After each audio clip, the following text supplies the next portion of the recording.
Assalamualaikum warahmatullahi wabarakatuh. Anda bersama dengan saya Ustaz Syahri bin Abdul Rahman dalam segmen Tadabbur satu hari satu ayat Al-Quran.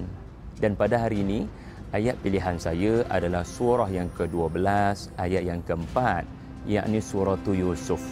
Allah Subhanahu wa taala berfirman, Bismillahirrahmanirrahim.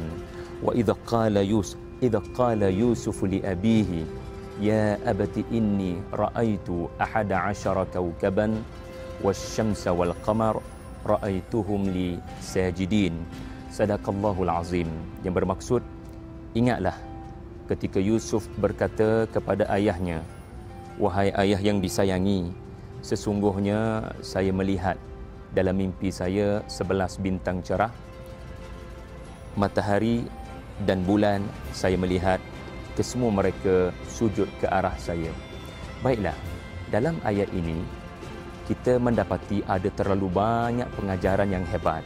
Pertama sekali, kita dapat lihat bagaimana Allah merakamkan kualiti Nabi Yaqub sebagai seorang ayah yang memberikan telinga kepada anaknya, lalu seorang ayah yang suka untuk diadu masalah oleh anak. Itulah kualiti ayah yang jarang ada pada hari ini, tuan-tuan puan-puan sekalian. Allah Ta'ala merakamkan Yusuf mengadu kepada ayah. Allah tidak sebut idza qala Yusuf li Yaqub. Ya, Allah tidak sebut nama Nabi Yaqub. Allah Ta'ala sebut beliau sebagai seorang ayah. Ini menunjukkan Nabi Yaqub adalah seorang ayah yang sentiasa memberikan telinganya untuk mendengar permasalahan anak-anaknya. Hari ini susah tahu nak cari anak-anak yang mengadu masalah pada ayah. Mengadu pada mak tu selalu kot. Tetapi nak mengadu pada ayah ni susah berbenar. Jadi ini kualiti yang hilang di akhir zaman ni. Nombor 2, ayat ni mengajar kita Yusuf alaihi salam sangat genius. Walaupun dalam mimpi berkenaan, kita sedia maklum ya, mimpi ni dia tak berulang. Kadang dalam satu mimpi ni dia berlaku sekaligus sahaja. Tetapi hebatnya Yusuf, dia sempat mengira dengan tepat sekali bahawasanya bintang itu ada 11. Dan lebih menarik lagi, beliau membezakan antara bintang cerah dengan bintang yang tersangat cerah. Ini adalah satu perkara yang tidak boleh dilakukan oleh orang-orang melainkan mereka yang teliti. Sebab ada nama bintang dalam Quran ini namanya bintang Najam.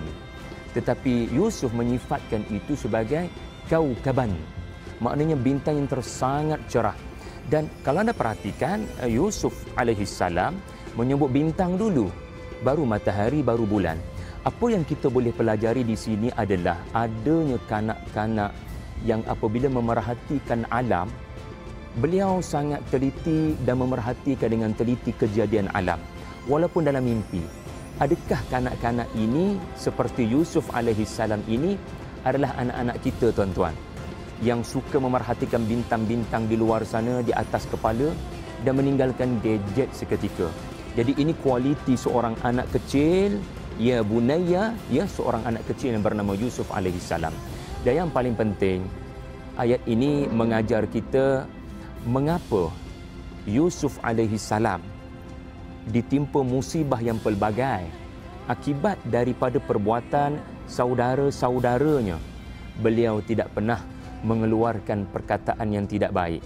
Kerana mimpi ini sebenarnya. Kerana mimpi ini Yusuf belajar satu perkara, bahawasanya 11 berkenaan adalah 11 orang saudara-saudaranya.